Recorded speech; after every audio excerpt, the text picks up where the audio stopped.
ಗೌರಿಬಿದನೂರು ನಗರ ಸಮೀಪದ ಮರಳೂರು ಕ್ರಾಸ್ ಬಳಿ ಓಮಿನಿ ಮತ್ತು ಬೈಕ್ ಡಿಕ್ಕಿಯಾಗಿ ಇಬ್ಬರು ಬೈಕ್ ಸವಾರರು ಸ್ಥಳದಲ್ಲಿ ಮೃತಪಟ್ಟಿರುವ ಘಟನೆ ಇಂದು ನಡೆದಿದ್ದು, ಅಪಘಾತ ಮಾಡಿದ ಕಾರು ಚಾಲಕ ಸ್ಥಳದಿಂದ ಪರಾರಿಯಾಗಿದ್ದಾನೆ.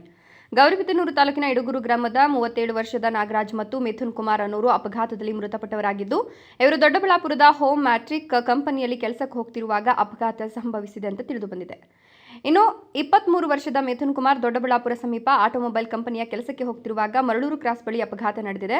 ನಾಗರಾಜ್ ಮತ್ತು ಮಿಥುನ್ ಕುಮಾರ್ ಇಡುಗೂರಿನ ನಿವಾಸಿಗಳಾಗಿದ್ದು, ಇಬ್ಬರು ಒಂದೇ ಬೈಕ್ನಲ್ಲಿ ದೊಡ್ಡಬಳ್ಳಾಪುರಕ್ಕೆ ಬೆಳಗಿನ ಜಾವ ಹೋಗ್ತಿರುವಾಗ ಎದುರಿನಿಂದ ಬಂದ ಓಮಿನಿ ಡಿಕ್ಕಿಯಾಗಿ ಬೈಕ್ ಸವಾರರಿಬ್ಬರು ಸ್ಥಳದಲ್ಲಿ ಮೃತಪಟ್ಟಿದ್ದಾರೆ. ಸ್ಥಳಕ್ಕೆ ಆಗಮಿಸಿದ ಪೊಲೀಸ್ ಅಧಿಕಾರಿಗಳು ಪ್ರಕರಣ ದಾಖಲಿಸಿಕೊಂಡು ಮೃತರನ್ನ ಗೌರಿಬಿದನೂರು ಸರ್ಕಾರಿ ಸಾರ್ವಜನಿಕ ಆಸ್ಪತ್ರೆಗೆ ಸಾಗಿಸಿದ್ದಾರೆ. ಮಂಜುನಾಥ್, ಗೌರಿಬಿದನೂರು, ರಾಯಲ್ಸ್ ಕನ್ನಡ.